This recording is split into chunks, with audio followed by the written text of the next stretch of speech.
Tuhan, baik yang ada di rumah secara online maupun onsite di gereja.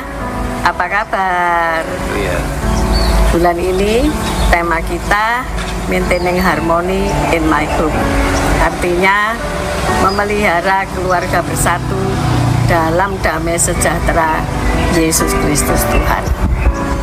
Semoga semuanya baik-baik saja, diberkati Tuhan. Puji Tuhan. Selamat beribadah. Tuhan Yesus memberkati.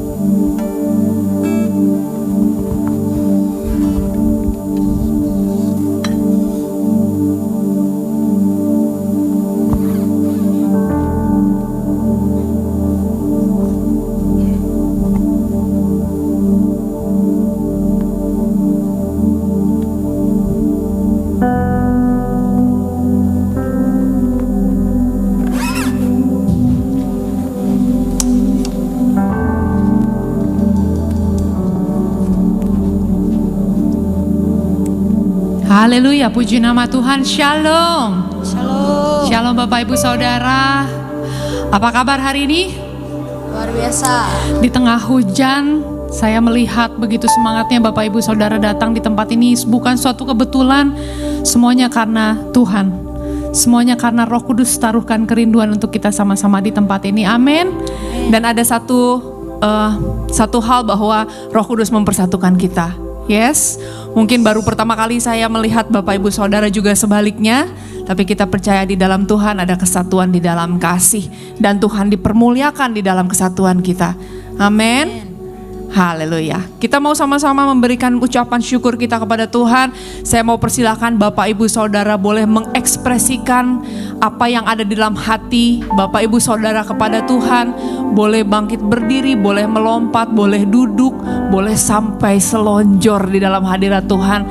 Biarlah Tuhan yang bekerja. Tuhan sendiri yang mendahului segala pekerjaan kita. Amin.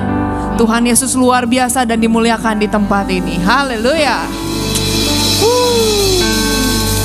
Mari kita memuji Tuhan.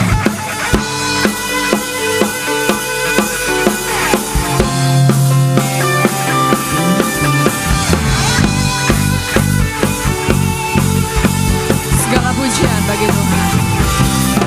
Pujian syukurku ku naikkan bagimu, kasih dan rahmat-Mu tercurah bagiku, hidup bersama-Mu, ikut kehendak-Mu, ku berjalan tinggalkan masa lalu. Kasih-Mu Tuhan, kasih-Mu yang terbesar, kasih-Mu segalanya, janji-Mu yang sempurna. Oh, kala sukacitamu bersuka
Kita bersuka di dalam Dia, amin.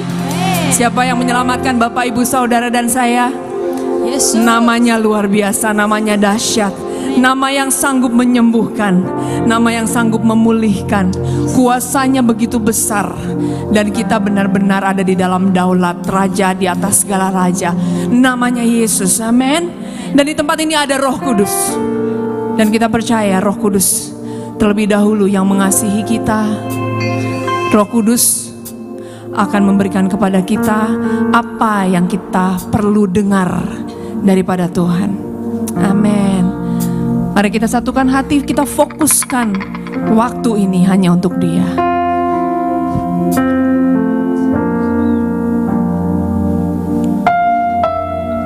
Datang Roh Kudus, Kau ku rindu. Dengan minyak yang baru urapiku, mengalir penuhiku, mengalir pulihkanku. Kuasa-Mu bebaskan hidupku. Kami percaya Tuhan. Datang Roh Kudus, Kau ku rindu. Amin. Dengan minyak yang baru urapiku, Mengalir sekarang Tuhan. mengalir penuhiku, mengalir pulihkanku. Kuasa-Mu bebaskan hidupku.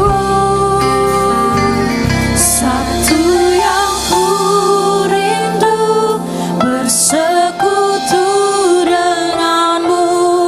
Bawaku lebih lagi tinggal di dalammu, nikmati hadiratmu.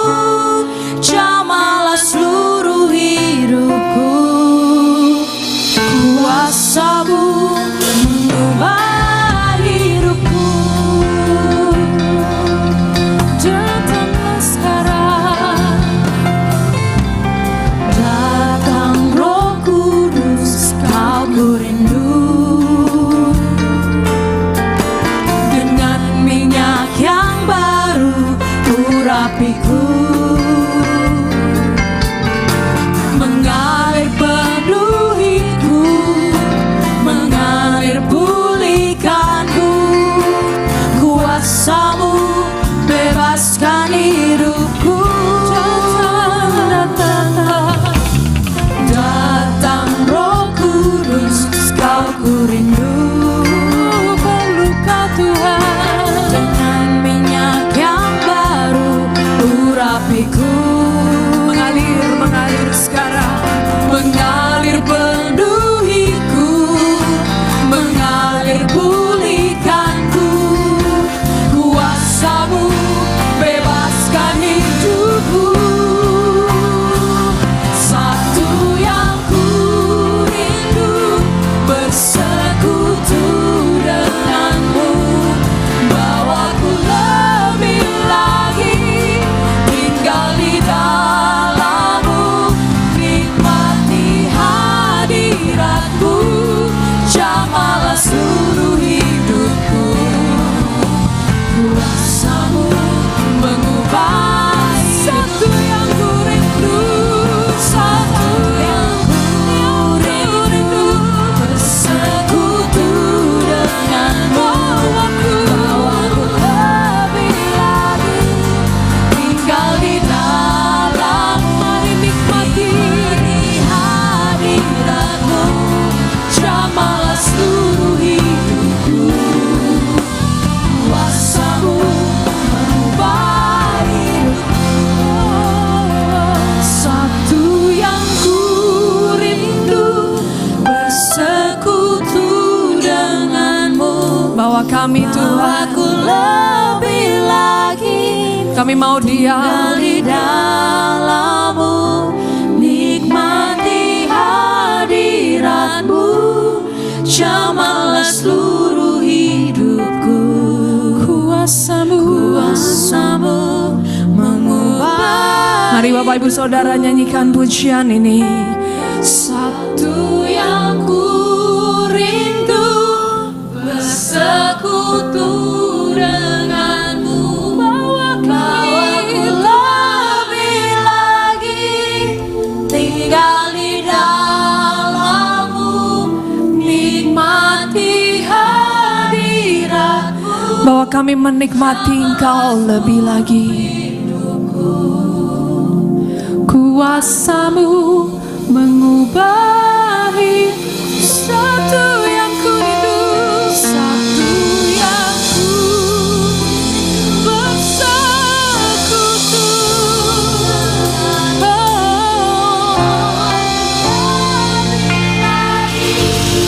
Tinggal di dalammu, nikmati hadiratmu, jamah seluruh hidupku.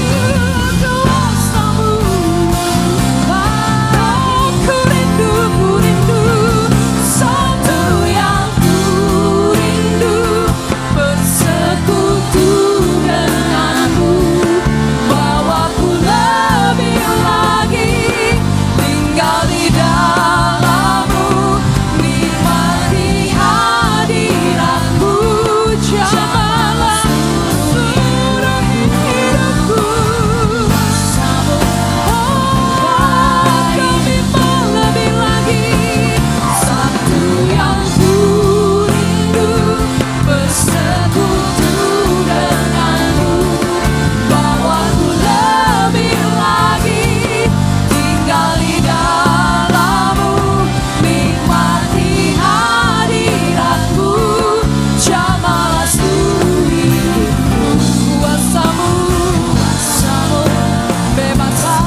bekerja, Roh Kudus.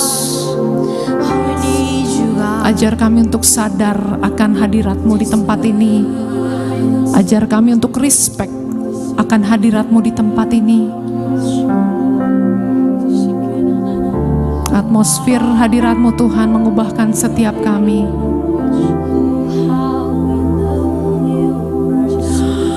Holy Spirit, you are welcome here. Come flood this place and fill the atmosphere.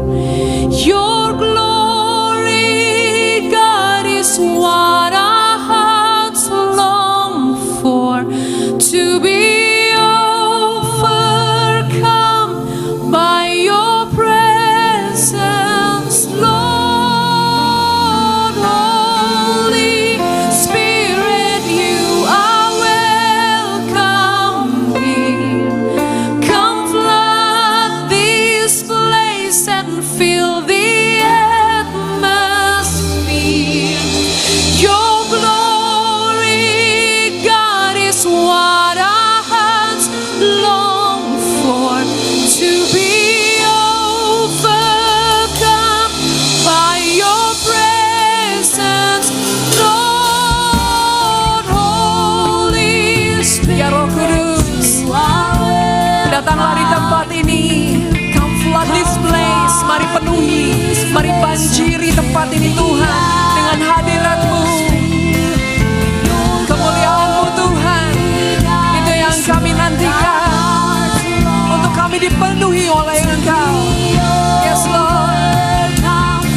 by your presence, Lord. Holy Spirit, you are welcome here. Come flood this place and fill the atmosphere. Your glory, God, to be overcome by your presence. Hadirat-Mu Tuhan. Oh, Holy Spirit, you are welcome. Oh, come flood this place and fill the atmosphere. Your glory, God, is what our hearts long for, to be overcome by your presence. Mari nyanyikan sekali lagi. Oh, Holy Spirit, you are welcome here. Come flood this place and fill the atmosphere. Your glory, God, to be overcome by your presence,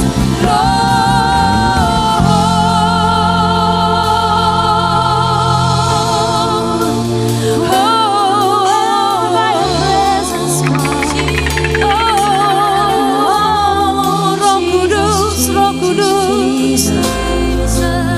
Tenggelamkan kami di dalam hadirat-Mu Tuhan.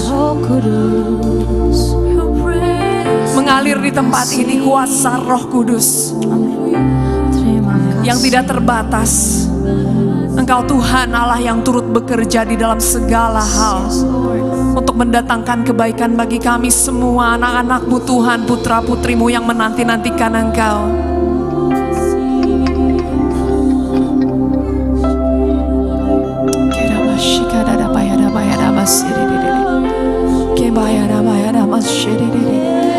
Ajar kami Tuhan, ajar kami untuk kagum terus dengan pekerjaan-Mu, dengan pribadi-Mu Tuhan. Hanya pribadi-Mu yang sanggup mengubah setiap kami. Kami akan berjalan di dalam kebenaran-Mu. Kami disanggupkan oleh Roh-Mu Tuhan, untuk kami melihat, untuk kami mendengar apa yang Engkau mau kami lakukan Tuhan. Engkau mengajar kami dan menyanggupkan kami untuk hidup di dalam-Mu, melakukan semua perintah-Mu. berjalan memenuhi setiap panggilan kami Tuhan. Mengerjakan keselamatan kami Tuhan dengan takut dan gentar kepada Engkau. Terima kasih Tuhan. Terima kasih Tuhan. Di tempat ini Tuhan, Roh Kudus Engkau mendahului segala pekerjaan kami. Nyatakan kemuliaan-Mu, nyatakan isi hati-Mu Tuhan. Kami berpaut erat sama Engkau, kami terhubung dengan Engkau Tuhan. Kami terhubung dengan sorga, sehingga tidak ada satu celah pun Tuhan untuk kami bisa keluar dari jalan-jalan-Mu Bapa.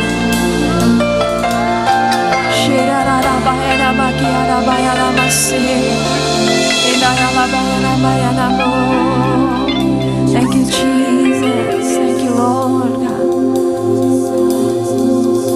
Urapi setiap kami Tuhan. Lebih lagi kami mau berdiam di dalam Engkau. Fokus kami, dedikasi hidup kami hanya kepada-Mu Tuhan.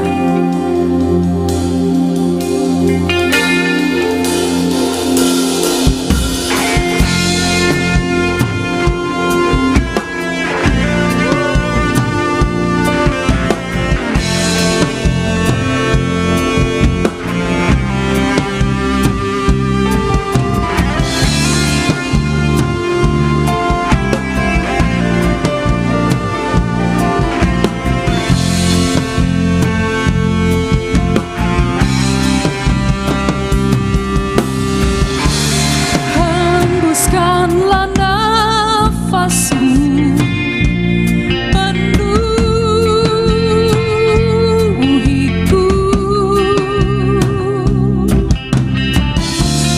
di setiap musim hidupku. Kau sertaku,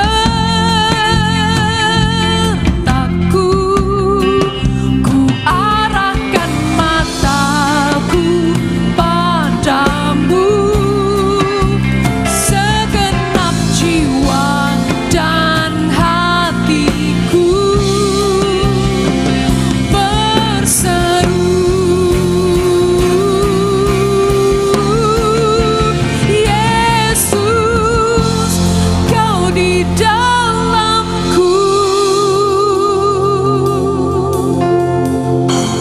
Kau besertaku.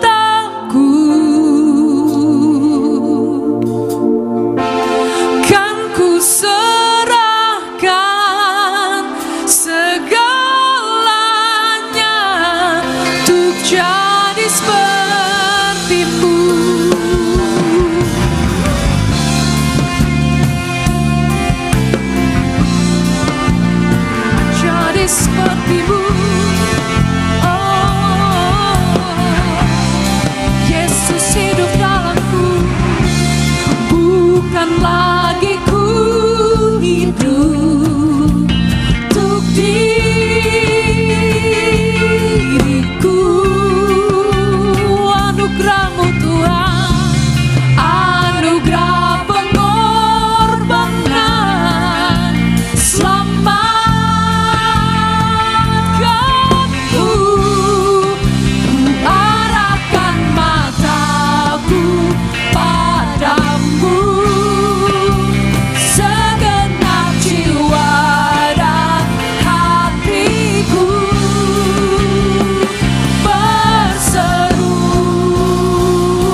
Tiada kuasa yang dapat pisahkan ku dari kasih-Mu. Kau menuntunku berdiam dalam-Mu, ku hidup bagi-Mu. Tiada kuasa, tiada kuasa yang dapat pisahkan ku dari kasih-Mu. Kau menuntunku berdiam dalam-Mu, ku hidup bagi-Mu. Tiada kuasa, tiada kuasa yang dapat pisahkan ku dari kasih-Mu.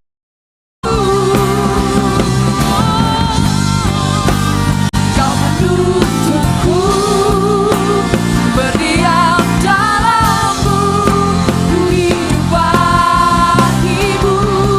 Yesus, Kau di dalamku, Kau besertaku, Kau besertaku. Oh, kan ku serahkan segalanya untuk jadi seperti-Mu. Ku di dalam-Mu, di dalam-Mu.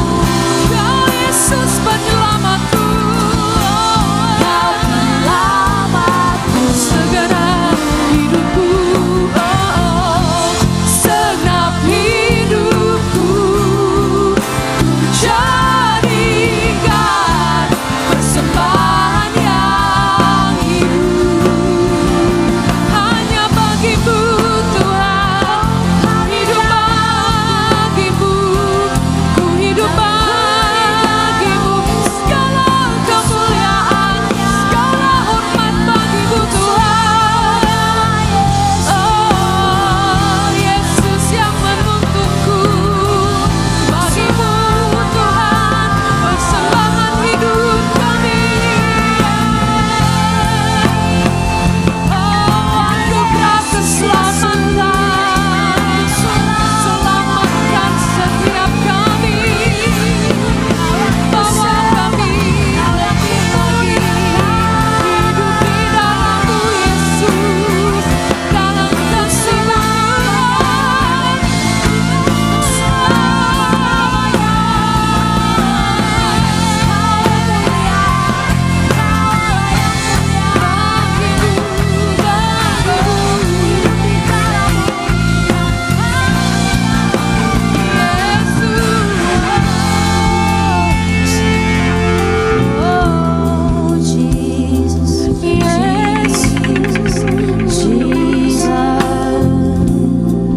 nafas-Mu sumber hidupku. Terima kasih Yesus. Teramat baik Mau Engkau, hidup bagi-Mu Tuhan. teramat baik Kau Tuhan. Salib-Mu selamatkanku. Hidupku cara yang seperti-Mu Bapa, Kau membantu dan keselamatanku. Thank you Lord, thank you Lord. Kau di dalamku, Kau besertaku,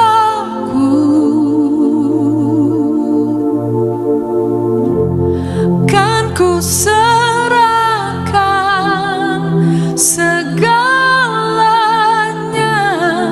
untuk jadi seperti-Mu.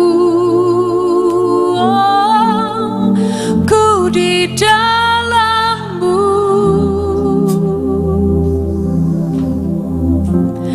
Kau penyelamatku. Segenap hidupku ku jadikan jadikan persembahan yang hidup. Kau di dalamku,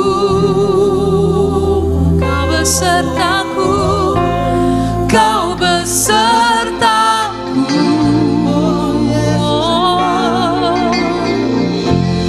Kan ku serahkan segalanya untuk jadi seperti-Mu. Ku di dalam-Mu, Kau penyelamatku. Segenap hidupku ku jadikan persembahan yang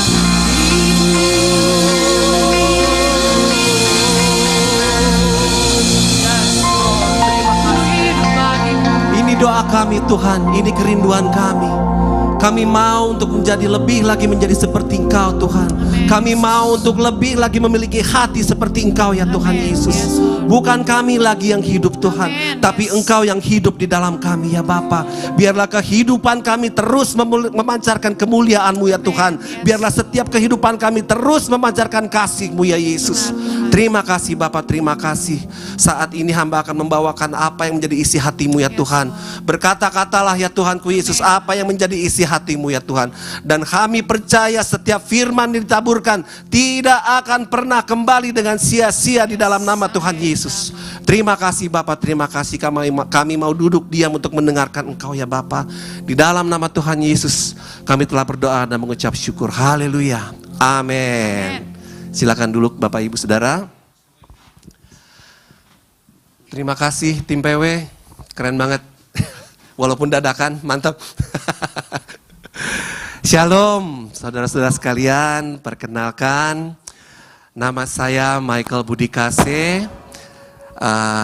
Kami berserta tim, dengan saya datang bersama dengan istri saya dan anak saya. Bisa berdiri?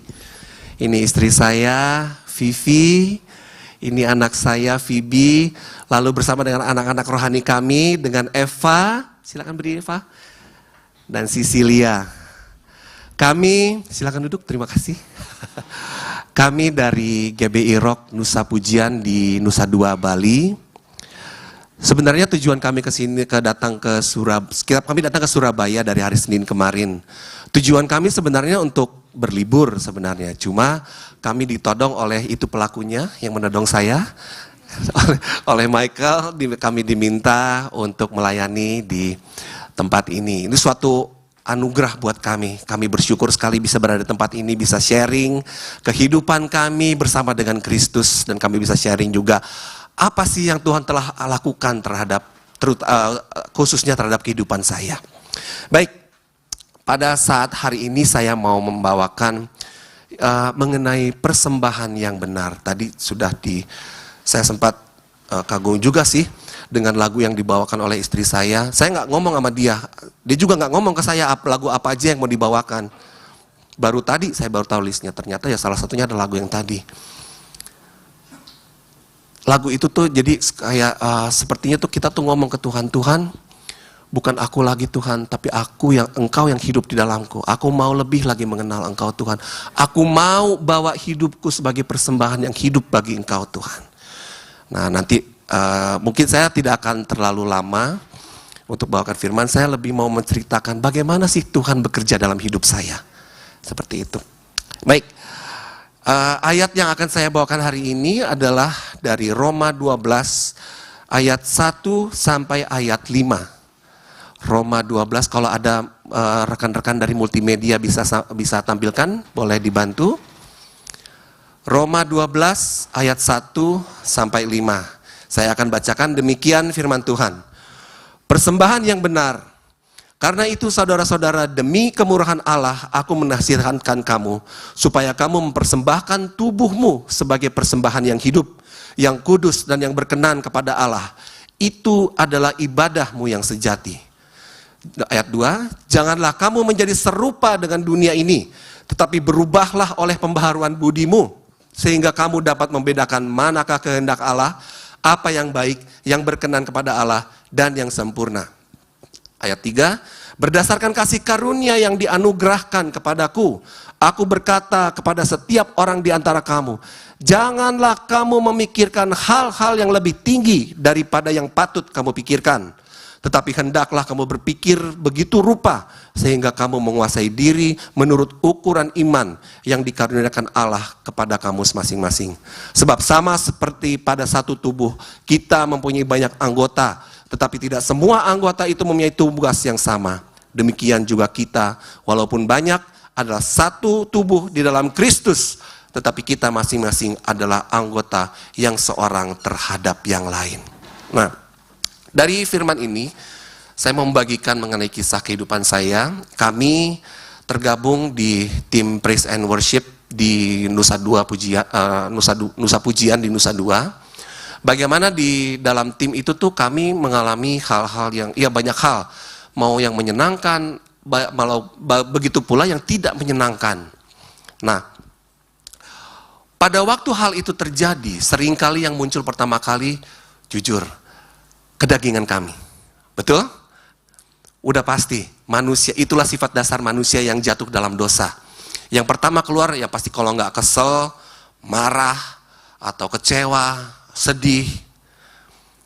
Tapi justru kami belajar, disitulah kami bisa bertumbuh dengan Tuhan. Nah, di ayat pertama itu, karena saudara-saudara demi kemurahan Allah, aku menasihatkan kamu, supaya kamu mempersembahkan tubuhmu sebagai persembahan yang hidup, yang kudus dan yang berkenan kepada Allah, itu adalah ibadahmu yang sejati. Nah di sini, di ayat pertama ini, saya pribadi belajar, bahwa saya sebagai tim PW bukan tentang menyanyi. Penyembahan itu bukan menyanyi. Bukan duduk terus menangis, bukan. Persembahan yang sejati adalah mempersembahkan hidup kita kepada Tuhan. Bagaimana kita mau bawa hidup kita. Itu tadi yang di lagu tadi bilang, bukan lagi hidupku, tapi engkau yang hidup di dalam aku. Maksudnya apa? Bukan lagi ego kita. Misalnya ada, taruhlah saya misalnya sebagai WL, lalu istri saya sebagai singernya. Sekali waktu ada latihan misalnya, tiba-tiba istri saya nggak bisa datang, berhalangan. Saya marah. Oh nggak bisa dong, kamu gimana sih? Kamu harusnya menghormati, jadwal tuh udah bilang begini. Kamu tuh anak Tuhan, kamu harus menghormati jadwal. Bukan itu yang Tuhan mau. Memang betul, tidak salah. Konsekuensi tetap harus diberikan kepada orang yang melanggar. Karena setiap kita punya aturan, betul? Setiap gereja punya aturan. Tetapi yang utama dari itu adalah kasih. Bagaimana kita menyampaikan konsekuensi itu dengan kasih. Bagaimana Kristus itu hidup dalam kasih. Aku tuh mencoba memposisikan aku sebagai Kristus. Kalau Tuhan Yesus ada di posisiku, apa yang aku lakukan? Aku mengingat-ingat, oh iya ya, aku tuh sering sekali mengecewakan Tuhan. Aku sering kali ingkar dari janjiku kepada Tuhan. Tapi dia tidak menjauh dariku. Ingat, Tuhan tidak pernah menjauh dari kita. Saudara-saudara sepupu kita bisa bilang, engkau jauh, aku jauh. Engkau dekat, aku dekat. No. Engkau dekat, aku dekat. Aku jauh, engkau dekat. Itu Tuhan kita. Dia tidak pernah meninggalkan kita, saudara-saudara. Saya saksi hidupnya. Nanti saya akan saksikan bagaimana kisah kehidupan saya. Baik. Yang di ayat kedua, dari yang Roma 12 tadi, janganlah kamu menjadi serupa dengan dunia ini, tetapi berubahlah oleh pembaharuan budimu, sehingga kamu dapat membedakan manakah kehendak Allah, apa yang baik, yang berkenan kepada Allah, dan yang sempurna. Nah ini, berubah. Seringkali begini, waktu kita ke gereja, kita tuh jadi suci.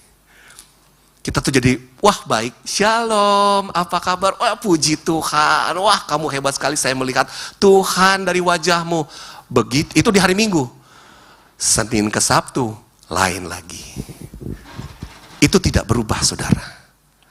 Apa yang kita lakukan di hari Minggu, itu harus kita lakukan juga di hari Senin dan Sabtu. Justru itu yang paling penting. hari Senin sampai Sabtu, itu kita harus jadi saksi Kristus. Kenapa? Karena yang melihat bukan orang-orang Kristen.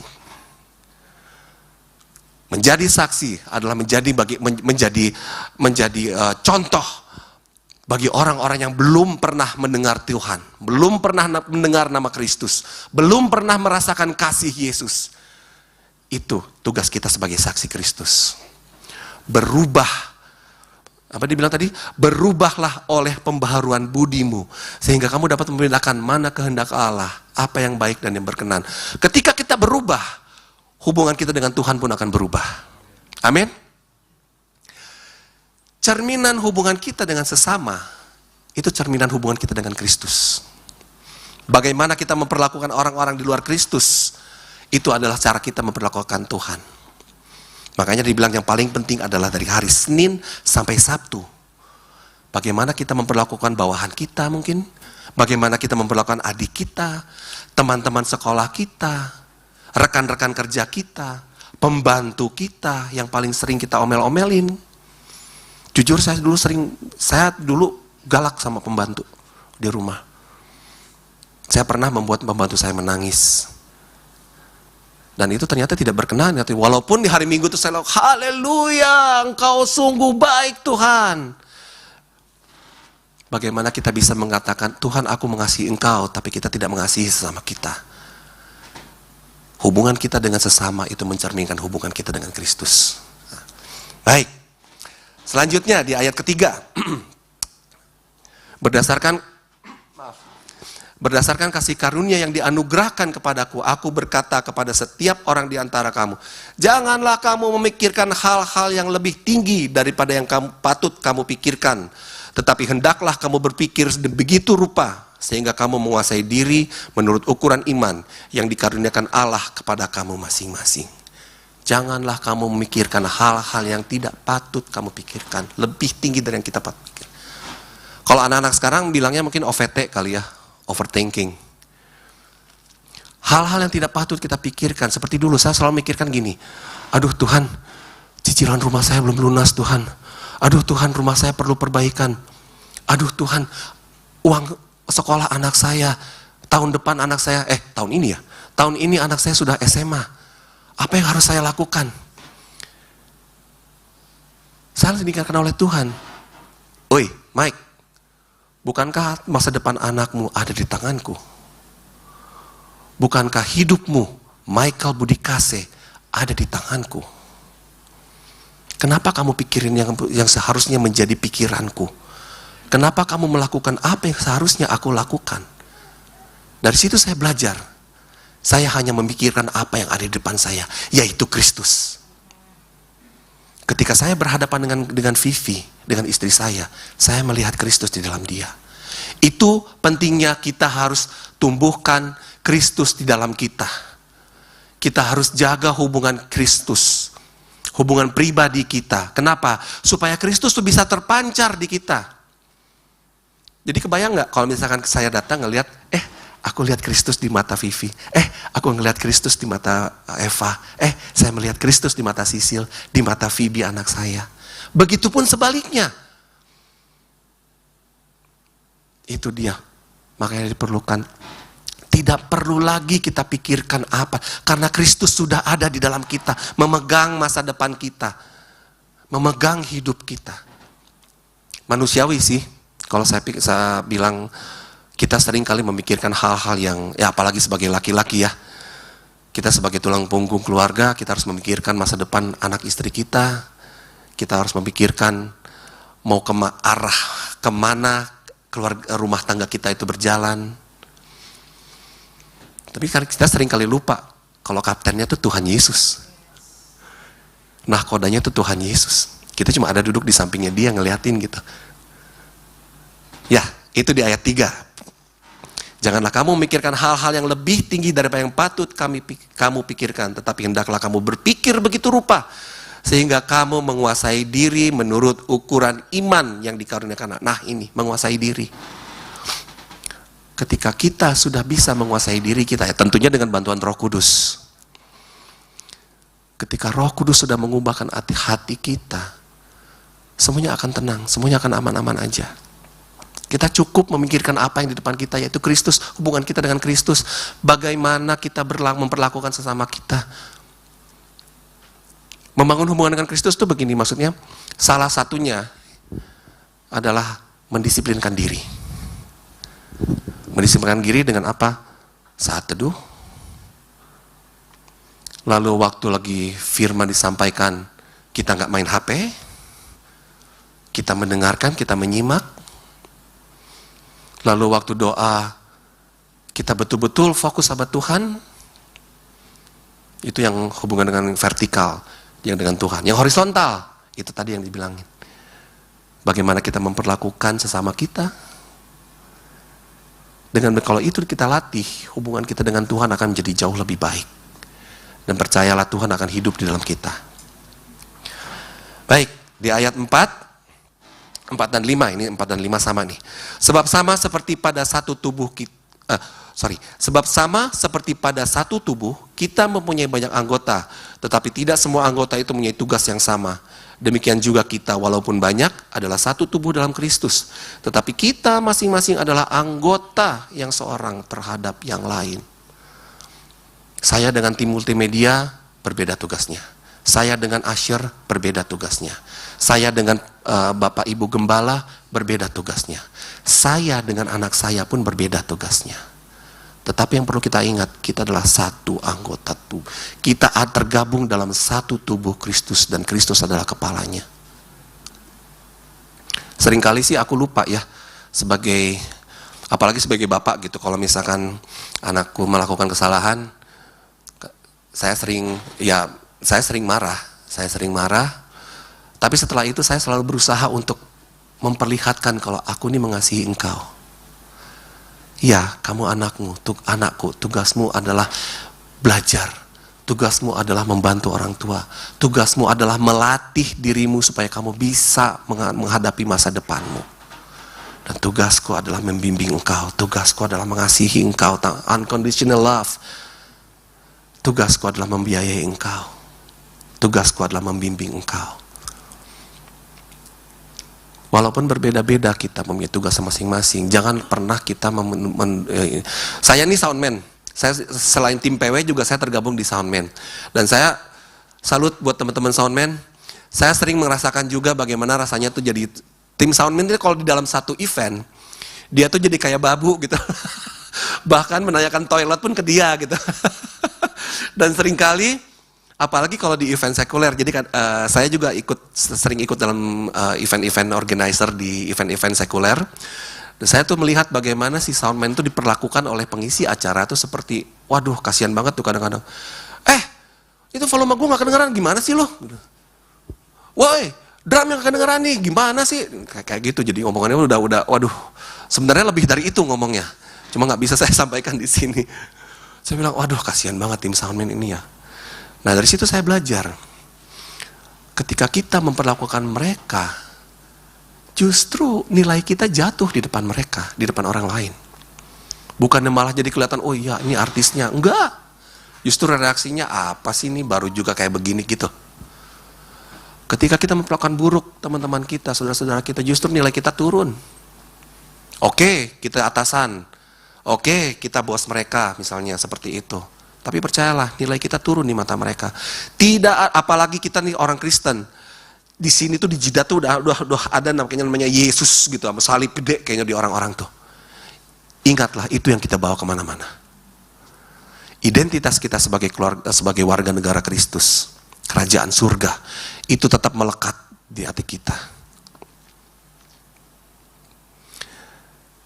Ya, demikian firman Tuhan. Sekarang sebagai penutup, sebelum penutup saya akan saksikan dulu kehidupan saya, bagaimana Tuhan mengubahkan saya, dan bagaimana saya sadar bahwa hidup saya ini adalah persembahan buat Tuhan.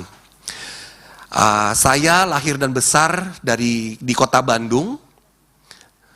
Itu saya lahir dari keluarga yang taat, sangat-sangat taat sama agama ya. Jadi papa saya dulu tuh selain seorang PNS, dia juga adalah seorang penginjil. Dia tuh kemana-mana dipanggil untuk berkhotbah, juga pelayanan di bidang okultisme. Jadi dulu tuh sampai saya SMA di rumah itu setiap hari Sabtu atau Minggu, pasti ada yang teriak-teriak di rumah. Begitu saya hari Sabtu, dulu kan Sabtu sekolah masih ada kan, zaman dulu tuh hari Sabtu tuh masih sekolah. Pulang ke rumah, pasti ada yang lagi teriak-teriak di rumah. Pasti ada yang tiba-tiba di tengah rumah tuh lagi silat lah dia, lagi jadi ular lah. Jadi, saya juga, waduh. Jadi itu tuh suatu bukan biasa ya, maksudnya jadi sesuatu yang, oh iya saya udah pernah lihat itu, gitu loh. Ya akhirnya tuh. Nah, papa pun juga mendidik kami anak-anak itu cukup keras, papa dengan mama. Kami kecil tuh biasa dipukul, apalagi umur-umur orang tua angkatan-angkatan di atas kita ya. Itu mereka tuh didikan orang-orang Belanda. Jadi kekerasan tuh adalah suatu bagian dari pendidikan buat mereka tuh. Saya akrab dengan rotan, dengan ikat pinggang kulit, itu saya sangat akrab. Penggaris kayu, karena papa saya salah satunya adalah seorang dosen juga. Dia adalah seorang dosen. Itu saya akrab sekali waktu masih kecil. Nah, saya mulai mengenal pelayanan itu dari kelas 6 SD. Saya mulai ikut vokal group waktu itu di gereja.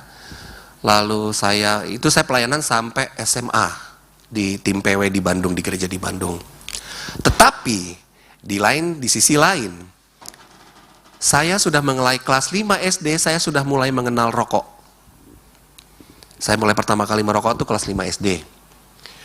SMP, saya sudah mulai mengenal alkohol dan obat-obatan daftar G. Rohypnol, Megadon, apalagi ya, itu dah hal-hal seperti itu. Saya sudah mengenal itu. Dan itu saya kenalnya lucunya di retreat sekolah. Saya sekolah di SMP Kristen, namanya aja Kristen, tapi kelakuan anak-anaknya aduh, ampun deh. Nah, saya mengenalnya itu di waktu retreat. Saya dikasih sama teman saya. Nah, terus SMA saya mulai mengenal ganja. Lalu kuliah, saya mengenal yang namanya narkoba. Saya mantan pemakai narkoba. Saya pakai narkoba itu 6 tahun. Dulu badan saya nggak segini. Ukuran celana, sekarang ukuran celana udah 38. Dulu 27 ukuran celana saya. Saya kurus sekali. Berat badan saya cuma 56 kg. Saya pakai narkoba selama 6 tahun. Nah, dulu itu ya memang klasik betul yang orang-orang bilang. Awalnya tuh adalah kamu dikasih gratis, kamu beli, kamu jual. Siklusnya seperti itu, sudah pasti. Pertama dikasih gratis dulu, lalu besok-besok lu harus beli ke gue. Gak bisa, gue gak bisa ngasih gratis ke lu. Setelah dikasih gratis, uang habis dong. Percaya nggak? Saya dulu sampai pernah menjual stafol komputer. Abang saya datang, ini stafolnya gimana, Mak? Kemana nih? Udah saya jual untuk beli narkoba. Dulu saya pakai jenis putau sama sabu. Lucu juga sih, dipikir-pikir, oh iya. Jadi dulu kegiatan saya adalah pagi-pagi saya bangun karena pecandu narkoba jenis amfetamin salah satunya. Jadi badan tuh pagi pasti bangun, pasti karena nagih. Dia nagih. Begitu bangun, saya langsung nyabu. Saya nyabu, pergi kuliah. Wah, di kuliah asik banget kerjaan. Begitu jam 4 sorenya itu pengaruhnya mulai turun. Saya pengen tidur tapi nggak bisa. Karena masih ada sisa-sisanya, saya nggak bisa tidur. Akhirnya saya nyuntik. Baru saya tidur. Besoknya gitu lagi. Bangun lagi, nyabu lagi. Sorenya nyuntik lagi. Kadang-kadang malamnya juga nyabu lagi. Sampai akhirnya saya nyuntiknya tuh jam 2, jam 3. Tapi bangun tetap jam 6, setengah 5, kayak begitu. Tetap selalu. Dengan mata yang melotot. Gak enak sekali saya pikir-pikir. Kok gue bisa ya nikmatin masa-masa itu ya? Dulu tuh kok kayaknya keren gitu. Oh ya, asal sekedar tahu aja, di pertengahan 90-an sampai awal tahun 2000, itu yang namanya anak band tuh kalau nggak pakai nggak keren. Kalau nggak pakai nggak keren lu, bukan anak band lu. Dulu kan zaman-zaman itu, wah anak-anak muda tuh, anak-anak kuliah tuh getol-getolnya ngeband. Kayaknya ngeband tuh udah bakal digandrungin sama perempuan-perempuan lah, sama cewek-cewek gitu. Tapi sisi jeleknya adalah narkoba itu. Nah, singkat cerita, saya terus menggunakan itu sampai pada satu titik di mana saya udah gak punya siapa-siapa. Nah, seorang pecandu pasti akan mengalami itu semua. Bandar udah gak ada, entah dia tertangkap, entah dia lari. Teman-teman juga udah mulai berkurang, entah dia mati karena overdosis, entah dia ditangkap, entah dia masuk panti rehabilitasi. Saya punya teman, dia mati di lapangan basket. Jadi dulu tuh ada di kampus di Bandung, di Unpad, itu lapangan kampus Unpad tuh dulu ada satu sisi di mana banyak pohon rindang. Nah, di situ kita bisa nongkrong buat make. Dan dia mati di situ, overdosis. Sampai sekarang tuh teman yang dulu teman-teman yang biasa saya saling pakai itu dulu sering, ya maksudnya kalau anak sekarang bilangnya circle saya dulu tuh dari sekitar 30-40 orang, sisa 4 orang yang hidup. 5 dengan saya. 1 orang ada di Bali, yang lainnya ada di Jakarta, ada di Bandung. Ya kadang-kadang suka miris juga gitu. Terakhir saya dengar rekan saya meninggal itu salah satu rekan saya, terakhir kali saya dengar kabar berita mengenai rekan teman main saya dulu meninggal itu tahun 2013. 2010 saya masih chat sama dia, tapi sebenarnya hilang kontak, dia pindah ke Papua. Tiba-tiba tahun 2013 itu saya lihat di Facebooknya istrinya posting batu nisan dia. Saya kaget. Nah, ketika balik lagi ke kisah saya tadi, waktu saya sudah mulai tidak punya siapa-siapa, udah pada hilang semua, uang sudah habis, barang-barang di kamar saya juga udah pada habis semua. Tinggal ada dipan, sama meja belajar, sama lemari untuk baju, udah itu aja. Yang lain udah gak ada. Saya sakau, uang gak ada, bandar gak tahu kemana. Saya sampai mohon maaf, saya buka baju, saya jeduk-jedukin kepala saya saking sakitnya. Puji Tuhan, waktu itu papa mama saya sedang pergi ke Jogja.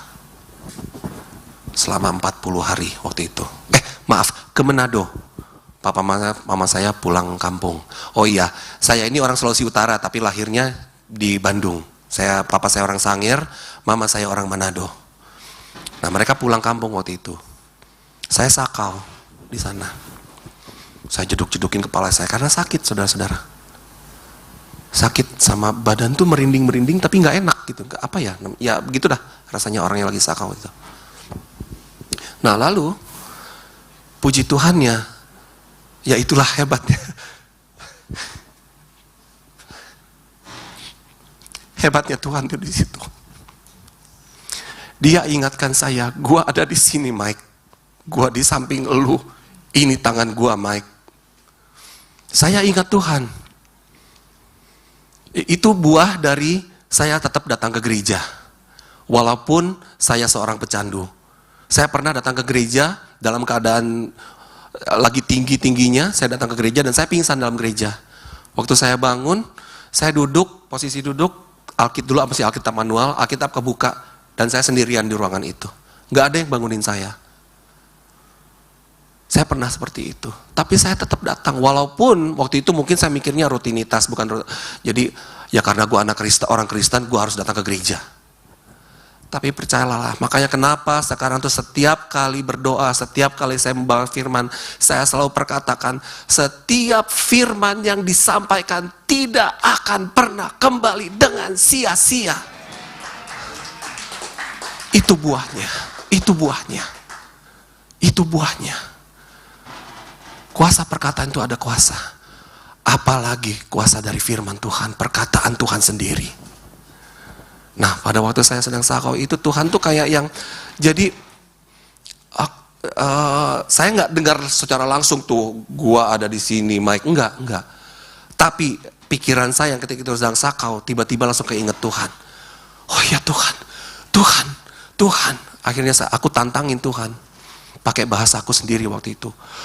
Tuhan, kalau lu bisa lepasin gua dari ketergantungan ini, gua akan layani engkau. Dan dia pegang kata-kataku. Dia adalah Tuhan yang setia.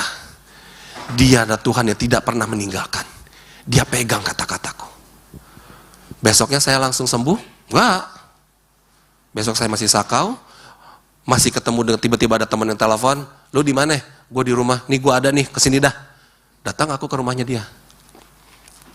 Make lagi, mabok lagi, tapi balik lagi, sakau lagi. Karena circleku udah mulai hilang.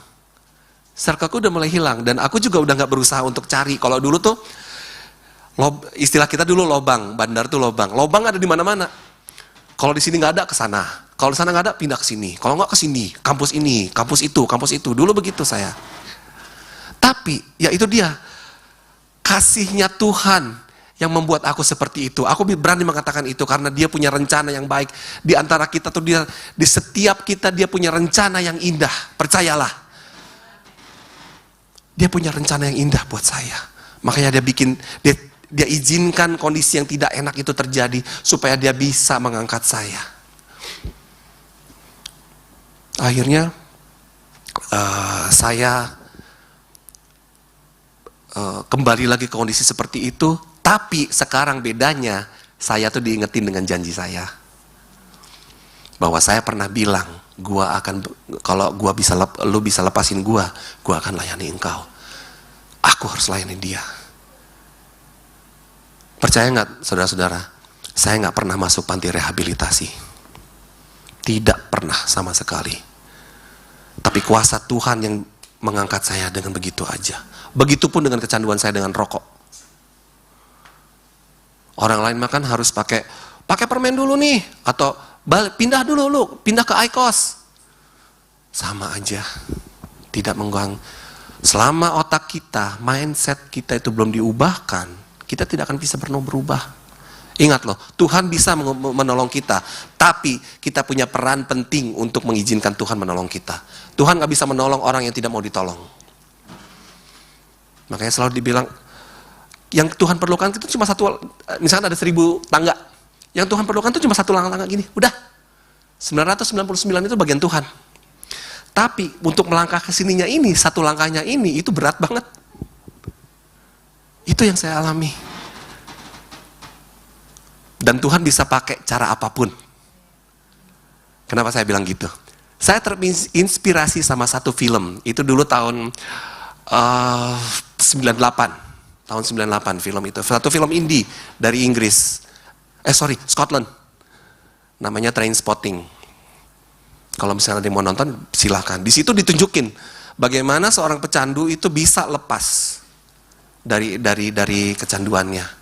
Saya terinspirasi sama film itu. Awalnya sih karena soundtrack film itu bagus-bagus dan sering kita bawain dulu. Waktu masa itu anak-anak band banyak bawain lagu-lagunya. Saya terinspirasi, saya nonton, oh kayak gini ya, siapa tahu bisa ya. Tuhan, gue mau coba. Jadi waktu itu saya mengurung diri saya selama 1 minggu dalam rumah. Ibu saya sampai heran. Kamu kenapa nggak keluar-keluar? Nggak libur kok, aman. Ya istilah anak sekarang aman. Nggak apa-apa, libur. Padahal di dalam tuh saya tuh berjuang untuk mengatasi rasa sakau saya.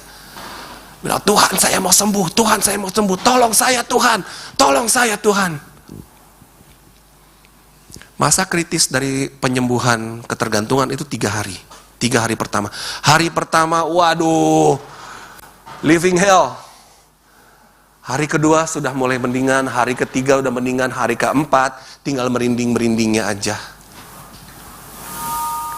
Selanjutnya, Tuhan yang bekerja. Ada konsekuensinya, saudara-saudara. Saya harus lepas dari teman-teman saya. Keluar dari orang-orang yang dulu dekat dengan saya, sama-sama make. Saya pindah ke Bali itu bukan karena tujuan utama saya. Ada beberapa tujuan sih sebenarnya. Salah satunya ya bekerja. Karena saya pengen bekerja ke sana. Tapi tujuan utama saya adalah sebenarnya saya mau lari. Saya nggak mau ada di circle itu lagi. Saya nggak mau ada di lingkungan itu. Saya nggak mau ada di kota Bandung. Karena kalau saya tetap di Bandung, kemungkinan saya untuk waktu itu pikiran saya, kalau saya tetap di Bandung, kemungkinan saya untuk jatuh lagi akan sangat besar. Saya pilih pindah ke Bali. Nah, di Bali inilah Tuhan mulai. Dia mulai janji saya dulu Waktu saya bilang, Tuhan gua mau melayani Engkau kalau lu bisa itu. Dia mulai paksakan kehendaknya ke saya. Waktu saya mau melenceng, diketok. Tok, lurus. Saya melenceng lagi, tok, lurus. Ya istilahnya seperti itu ya Tuhan, cara Tuhan bekerja. Tapi ya itu dia. Tiada yang bisa memisahkan kisah. Seperti tadi yang lagu tadi dibilang, tiada yang bisa memisahkan kita dari kasihnya. Gak ada. Itu yang makanya dia bilang begitu kita jauh, dia dekat. Caranya memang kadang-kadang sering kali, waktu kita mau berubah nih, sering kali tidak sesuai dengan apa yang kita mau. Kita harus melepaskan kedagingan kita harus melepaskan ego kita. Supaya apa? Supaya diri kita ini kosong, sehingga Roh Kudus bisa dengan secara penuh menguasai kita. Supaya nyata kuasa di dalam hidup kita. Kuasa Tuhan bisa lebih nyata dalam hidup kita. Saya mulai masuk ke tim PW, cuma saya masih ngerokok. Saya mulai melayani di Lembah Pujian itu tahun 2005 ya sayang ya. 2005. Mulai melayani tahun 2005 sampai tahun 2000 di Lembah Pujian itu sampai sekitar tahun 2009-2010. Setelah itu kami pindah ke Nusa Dua. Nah, otomatis kami bukan tidak bisa, jadi agak sulit untuk melayani di Lembah Pujian karena itu lumayan jauh, sekitar 30 kilo dari Nusa Dua ke Lembah Pujian. Nah, akhirnya kami pindah ke Nusa Pujian. Di Nusa Dua, GBI Rock Nusa Pujian, salah satu satelitnya.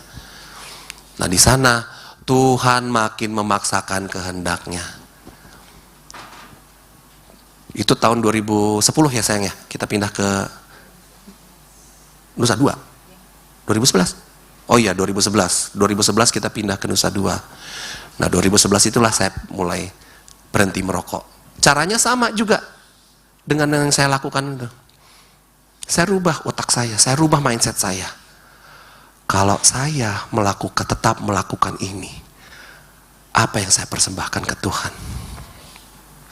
Apa kata anak saya?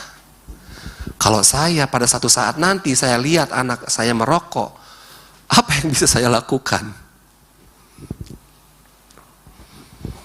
Jadi saya putuskan saat itu, saya lagi kerja waktu itu.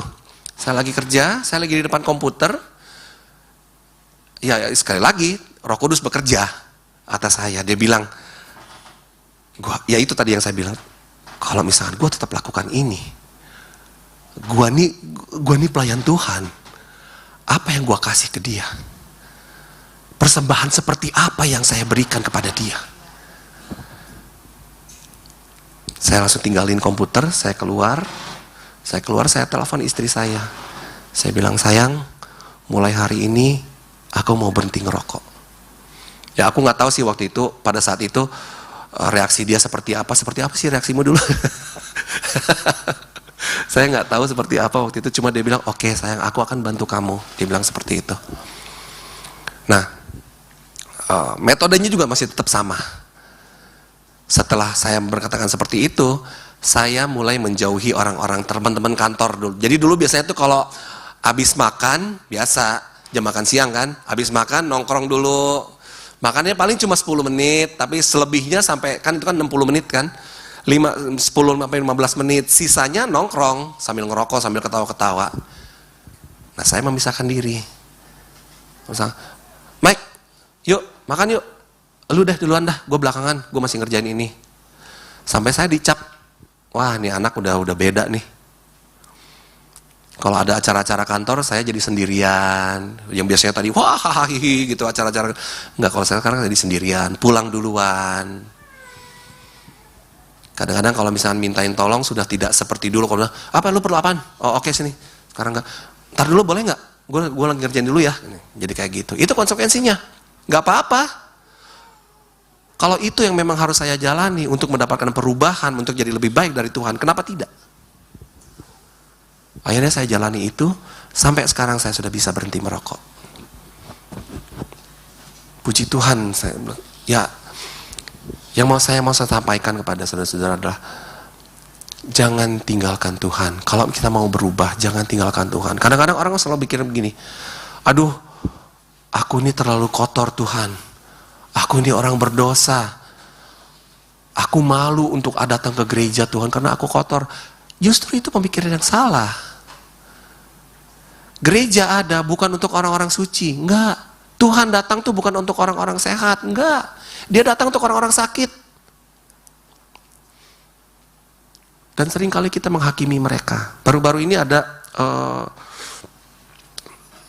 orang yang ya kayak penyuka sesama jenis gitu deh. Bukan baru-baru sih, beberapa tahun lalu. Dia pernah bilang gini ke aku. Kenapa sih Tuhan Yesus tuh membenci kaum homoseksual? Aku bilang, enggak, siapa bilang? Lah itu buktinya, masuk neraka. Loh, enggak dong. Harusnya kan kasih, dia bilang gitu. Tuhan itu kan kasih. Betul, Tuhan itu kasih. Tapi kasihnya Tuhan mengubahkan, bukan membiarkan. Aku bilang gitu ke dia. Tuhan menerima kita apa adanya, tapi Dia tidak pernah membiarkan kita apa adanya. Dia akan ubahkan kita sesuai dengan apa yang Dia mau. Baru dia diam. Cuma tetap penolakan tetap ada. Tidak apa-apa. Itu tadi, firman yang disampaikan tidak akan pernah kembali dengan sia-sia. Jadi saudara-saudara, mari saya mau mengajak, ubah hidup kita. Jangan lagi kita yang hidup di dalam hidup kita, tapi Kristus yang ada di dalam kita. Keluarin semua ego kita. Aku dengan istri saya nih sekarang saya coba untuk lebih banyak cuci piring, cuci baju, beres rumah, walaupun gak maksimal ya sayang ya, mohon maaf sayang.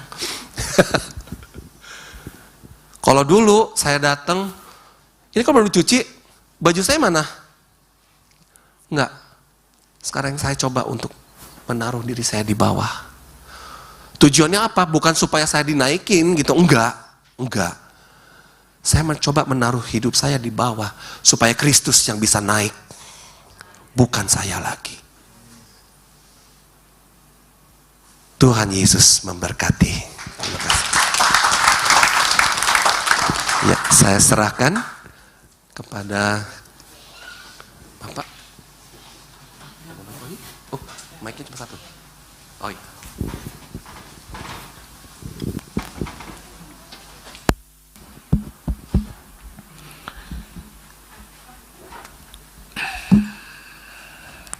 Mari kita bangkit berdiri. Terima kasih buat tim NPCC ya, NPCC dari Bali, Pak Michael dan Ibu. Terima kasih sudah melayani kami, sudah menjadi berkat bagi kami semuanya malam hari ini. Mari kita persiapkan persembahan kita. Kita akan memberikan persembahan malam hari ini sebelum kita mengakhiri ibadah kita malam ini.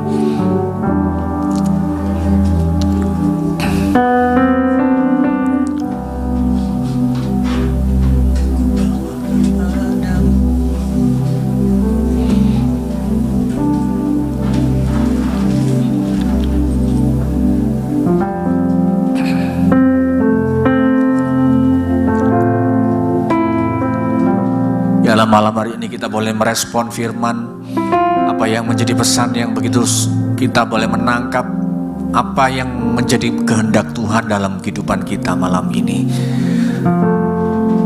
Saya percaya bahwa tema bulan ini, harmoni in my home, ini boleh terjadi selama kita memberikan persembahan yang berkenan di hadapan Tuhan.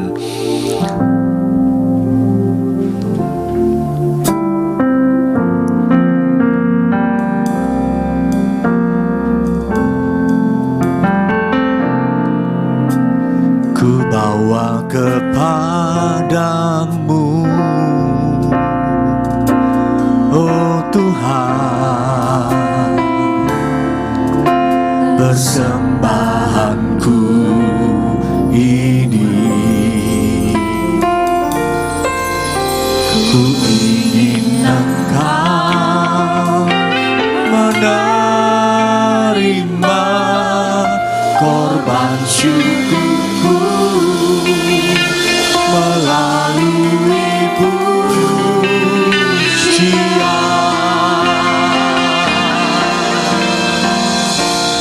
Takkan pernah ku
kita meninggalkan tempat ini, kita memberikan persembahan yang terbaik bagi Tuhan.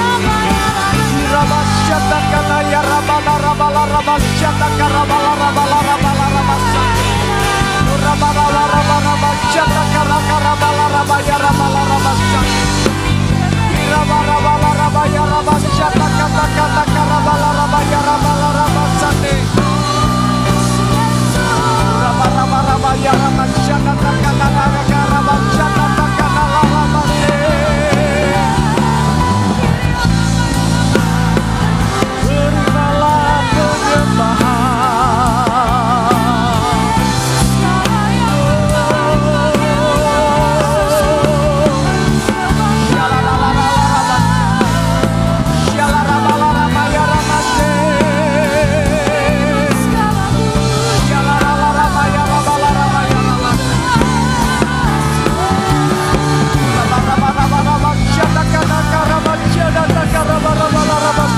mau merespon firman-Mu malam hari ini ya Tuhan.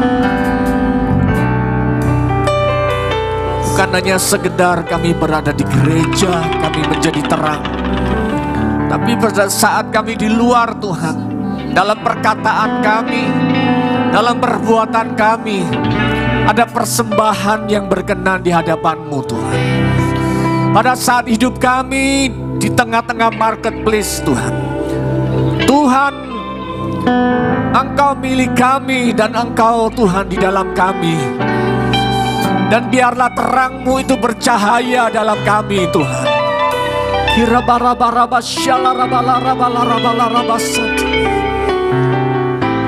Pada saat kami menghadapi karyawan kami, pada saat kami menghadapi pimpinan kami, pada saat kami hidup di tengah-tengah lingkungan kami tinggal, pada saat kami berjalan, pada saat kami melangkah Tuhan,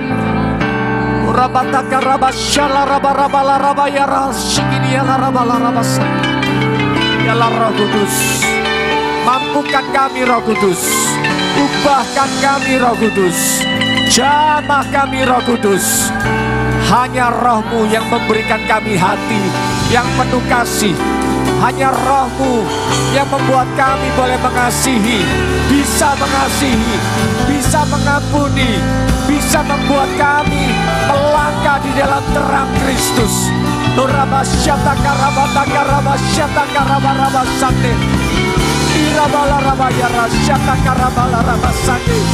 Di tengah-tengah kami sebagai imam, sebagai orang-orang yang dipercayakan,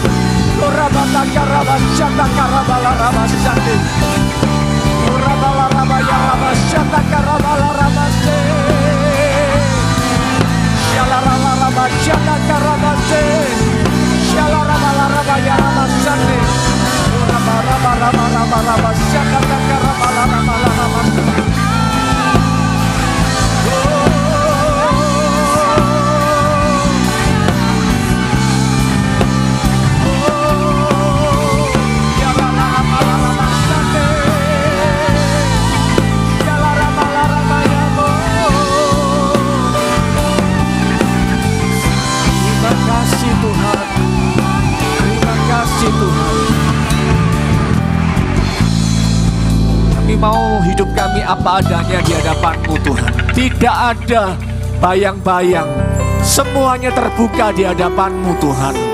Semuanya transparan di hadapan-Mu Tuhan. Kami tahu Roh Kudus, kami gak mampu tanpa-Mu. Untuk itu kami malam hari ini memohon anugerah-Mu. Kami memohon kepada-Mu Tuhan, ubahkan perkataan kami, ubahkan tindakan kami. Kami mau menyenangkan hati-Mu bukan hanya di gereja, bukan hanya saat kami memuji Tuhan, tetapi setiap waktu Tuhan. raba raba raba syaba raba raba la raba la raba la raba ya raba la raba la raba ya raba la raba la raba la raba la raba la raba la raba la raba la syaba raba la raba sante. Terima kasih Tuhan, terima kasih. Kami memohon, kami saat ini berdoa untuk tim NPCC Live.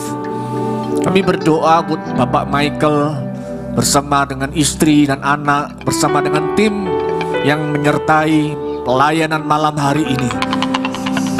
Blessing itu turun atas keluarga ini Tuhan. Berkat ini Tuhan, kami berdoa dalam nama Tuhan Yesus Kristus. Tuhan akan membukakan ladang-ladang pelayanan yang lebih luas lagi. Dan kami yakin Tuhan, ada banyak jiwa-jiwa yang terhilang diselamatkan. Ada banyak jiwa-jiwa yang seharusnya menerima murka, tetapi menerima keselamatan melalui pelayanan. Di dalam nama Yesus Kristus, turunkan urapan-Mu yang baru bagi kami semuanya Tuhan. Dan biarlah malam ini Tuhan, kalau kami sebentar akan berpisah Tuhan, biar Tuhan kami terus rindu hadirat-Mu dicurahkan dalam hidup kami Tuhan.